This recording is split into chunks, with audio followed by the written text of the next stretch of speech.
Hello welcome back to my YouTube channel. ഇത് നമ്മളെ video എന്താണെന്ന് വെച്ചിട്ടുണ്ടെങ്കിൽ നമ്മളെ കമന്റ് ബോക്സിൽ ഒരുപാട് ചോദിച്ച ചോദ്യമാണ് നമ്മൾ പിരികത്തിന്റെ കട്ടി കൂട്ടാൻ എന്തെങ്കിലും ചെയ്യാൻ പറ്റുമോ എന്നുള്ള ഭയങ്കര തിന്നായിട്ട് മെലിഞ്ഞു നിൽക്കുന്ന പിരികയാണ്.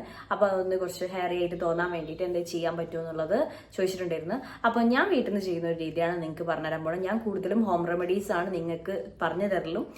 മീൻസ് അത്രയും ഞാൻ ഉപയോഗിക്കുന്ന എനിക്ക് ഭയങ്കര കംഫർട്ടബിൾ ആയിട്ട് തോന്നിയ സാധനം മാത്രമേ ഞാൻ നിങ്ങൾക്ക് പ്രൊഡക്റ്റ് റിവ്യൂ ആയിട്ട് തരുള്ളൂ. അപ്പം ഞാൻ ഹോം റെമഡി ആയിട്ട് ചെയ്യുന്ന ഒരു കാര്യമാണ് ഇന്നത്തെ വീഡിയോ ഷെയർ ചെയ്യാൻ പോണേ. നിങ്ങൾ ഈ ഒരു കൂടുതലും ഹോം റെമഡീസ് ആണ് നല്ലത്. എന്താ കാര്യം എന്ന് വെച്ചിട്ടുണ്ടെങ്കിൽ നമ്മൾ ഈ ഒരു ഇപ്പം പ്രൊഡക്റ്റ് കിട്ടും, നമുക്ക് അതിന് ഇപ്പം ഹെയർ ഇൻക്രീസ് ചെയ്യാൻ വേണ്ടിയിട്ടുള്ള പ്രൊഡക്റ്റ് ഒക്കെ കിട്ടുമെങ്കിൽ പോലും അത് ഉപയോഗിച്ച് ചിലപ്പോൾ അതിന്റെ സൈഡ് എഫക്റ്റ് നമുക്ക് അറിയില്ല. നമ്മൾ ഉപയോഗിച്ച് കഴിഞ്ഞ് കുറച്ച് കാലം കഴിഞ്ഞാൽ മാത്രമേ ഉള്ളൂ അതിന്റെ സൈഡ് എഫക്റ്റ് ഉണ്ട്. അപ്പോൾ ഞാൻ ഇന്ന് ആ വീഡിയോ ഇട്ട് കഴിഞ്ഞിട്ട് കുറേ കാലം കഴിഞ്ഞിട്ടാണ് എനിക്ക് സൈഡ് എഫക്റ്റ് കിട്ടുന്നത്. ചിലപ്പോൾ എനിക്ക് ആ സമയത്ത് ചിലപ്പോൾ എനിക്ക് പറയാനേ പറ്റിയിട്ടുണ്ടാവില്ല, അല്ലെങ്കിൽ ജസ്റ്റ് ഞാൻ വിട്ടുപോയിട്ടുണ്ടെങ്കിൽ നിങ്ങൾക്കും കൂടെ ഒരു ബുദ്ധിമുട്ടാവും. ഈ ഹോം റെമഡീസ് ആകുമ്പോൾ നമുക്ക് ഒരു പ്രശ്നങ്ങളും വരുന്നില്ല. അപ്പം അതെന്താന്നുള്ളതാണ് ഇന്നത്തെ വീഡിയോ ഷെയർ ചെയ്യാൻ പോകുന്നത്. അതിന്റെ മുന്നേ നമ്മുടെ ചാനലിലേക്ക് വന്ന എല്ലാ പുതിയ മെമ്പേഴ്സിനും ഹാപ്പി ടു വെൽക്കം ഫാമിലി. അപ്പൊ നിങ്ങൾക്ക് ഞാൻ പറയുന്ന ഏതെങ്കിലും ഒരു കാര്യം യൂസ്ഫുൾ ആവുകയാണെങ്കിൽ നമ്മളെ ചാനൽ ഒന്ന് സബ്സ്ക്രൈബ് ചെയ്ത് സപ്പോർട്ട് ചെയ്തേക്കാം. അപ്പം ഇതെന്താന്ന് വെച്ചിട്ടുണ്ടെങ്കിൽ നമുക്ക് വീട്ടിൽ നിന്ന് ഉള്ള സാധനം വെച്ചിട്ട് ചെയ്തെടുക്കാവുന്നതേ ഉള്ളൂ കേട്ടോ. വീട്ടിൽ നിന്നുള്ള സാധനം തന്നെ നമ്മളത് എപ്പോഴും സ്റ്റോക്ക് ചെയ്യണമെന്നില്ല, പക്ഷെ നമ്മൾ എപ്പോഴെങ്കിലും കഴിക്കാൻ വാങ്ങിക്കുന്ന സാധനമാണ്.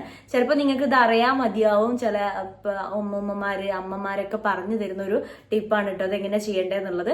അപ്പം നമുക്കത് എങ്ങനെ ചെയ്യേണ്ടതെന്നുള്ളത് നിങ്ങൾക്ക് വീഡിയോയിൽ കാണിച്ചു തരാം. അപ്പം നിങ്ങൾക്ക് ഇതിൽ മെയിനായിട്ട് വേണ്ട സാധനം ഞാൻ ഇവിടെ കൊടുക്കാം. ഈ സംബന്ധം നിർബന്ധമായിട്ട് വേണം. നമ്മൾ കാരക്ക എന്നൊക്കെ പറയുന്നില്ല, ഇത് വേണം. ഇത് കഴിച്ചിട്ട് നിങ്ങൾ അതിന്റെ കുരു ഒഴിവാക്കുകയാണെങ്കിൽ ഒഴിവാക്കേണ്ട. അത് വെച്ചിട്ടാണ് നമ്മളിന്ന് ഈ ഒരു ഹോം റെമഡി ചെയ്യാൻ പോകുന്നത്. അത് എങ്ങനെയാണെന്നുള്ളത് ചെയ്യാൻ നോക്കാം. അപ്പോൾ ഇതിലേക്ക് നമ്മൾ കാരക്കേൻ്റെ കുരു എടുക്കണം. നല്ല രീതിയിൽ കഴുകി വൃത്തിയാക്കി എടുക്കുക. എന്നിട്ട് നല്ല വെള്ളമൊക്കെ ഒഴിവാക്കുക കേട്ടോ. അതിൽ നാരൊക്കെ ഒഴിവാക്കിയിട്ട് ഇത് നിങ്ങൾക്ക് സ്റ്റോക്ക് ചെയ്ത് വെക്കാൻ പറ്റുന്നതാണ്. അപ്പോൾ നിങ്ങൾക്ക് എത്ര കിട്ടുകയാണെങ്കിൽ അത്രയും എടുക്കുക. എന്നിട്ട് അത് ചൂടാക്കി എടുക്കുക. ഈ ടൈമൊക്കെ നല്ല ശ്രദ്ധിക്കണം. ഞാൻ കത്രിക വെച്ചിട്ടാണ് ചൂടാക്കുന്നത്. അപ്പോൾ ഒരു കരിഞ്ഞ പോലെ കിട്ടും. ഒരു പറങ്കി മാങ്ങയൊക്കെ ചുട്ട സ്മെല്ല് വരും കേട്ടോ. എന്നിട്ട് എന്ത് ചെയ്യുക, അത് അമ്മിയിൽ വെച്ചിട്ടൊന്ന് പൊടിച്ചെടുക്കുക. കുത്തി പൊടിക്കുമ്പോൾ കുറച്ചും കൂടി നല്ല അമ്മി വെച്ച് അരച്ച് പൊടിച്ചെടുക്കുന്നതാണ്. അപ്പോൾ ഇതേപോലെ പേസ്റ്റായിട്ട് കിട്ടും. അതിലേക്ക് കാസ്റ്റർ ഓയിൽ ആഡ് ചെയ്യുക. എന്നിട്ട് കുറച്ച് കട്ടിയിലാക്കിയിട്ട് നല്ല രീതിയിൽ മിക്സ് ചെയ്ത് അതൊന്ന് ചൂടാക്കുക. ഈ ടൈമിൽ നല്ല ശ്രദ്ധിക്കുക, കൈ പൊള്ളാതെ. ഈ ടാറൊക്കെ ആവുന്ന പോലെ ഇതിങ്ങനെ തിളയ്ക്കും. അപ്പോൾ ആ ടൈമിലൊന്നും കൈയിട്ട് നോക്കരുത്. അപ്പം നമുക്ക് ഈ ഒരു രീതിയിലാണ് സംഭവം കിട്ടുക. നിങ്ങൾ ആ ചൂടിന്റെ കാര്യമൊക്കെ ഒന്ന് ശ്രദ്ധിക്കണം. ഞാനത് പിന്നെയും എടുത്ത് പറഞ്ഞു വെച്ചാൽ ചെറിയ കുട്ടികളൊന്നും നേരെ ചൂടിൽ പോയിട്ട് തൊട്ടിട്ടാക്കാണ്ട് ഇത് കുറച്ച് നമ്മളൊരു കശുവണ്ടിയൊക്കെ ചൂടാക്കൂല അതേപോലത്തെ ഒരു സ്മെല്ലൊക്കെ വരും. ബട്ട് എന്നാലും നിങ്ങളത് ചൂടാക്കുമ്പോൾ ഒക്കെ നല്ല ശ്രദ്ധിച്ച് ചൂടാക്കുക. അത് കുറച്ച് കത്തുന്ന പോലെയൊക്കെ തോന്നുന്നുണ്ട്. അത് പൊതുവേ അങ്ങനെ തന്നെയാണ്. നമ്മളൊരു സാധനം വെച്ച് കഴിഞ്ഞാൽ കത്തുന്ന പോലെ വരും. അത് കയ്യിൽ വാങ്ങി പൊള്ളാതെ വെക്കുക. പിന്നെ അതേപോലെ നമ്മൾ എന്തെങ്കിലും ഒരു ബൗളിലേക്ക് ആക്കി കഴിഞ്ഞിട്ടുണ്ടെങ്കിൽ അതിൽ ചൂടുണ്ടാവും. എടുത്ത് കയറി പിടിച്ചിട്ട് കൈയൊന്നും പൊള്ളിക്കാൻ നിൽക്കരുത്. അത് നമുക്ക് ഈ ഒരു രീതിയിലാണ് കിട്ടുക. നമുക്ക് ഒരു ടാറൊക്കെ പോലെ തോന്നും കേട്ടോ. അത് ഈ ഒരു രീതിയിലാണ് വരിക. ഇത് നിങ്ങൾ എന്താ വെച്ചാൽ ഒന്നെങ്കിൽ ബ്രഷ് എടുക്കുക. നൈറ്റ് ടൈമിൽ നിങ്ങളത് ഉപയോഗിക്കേണ്ട.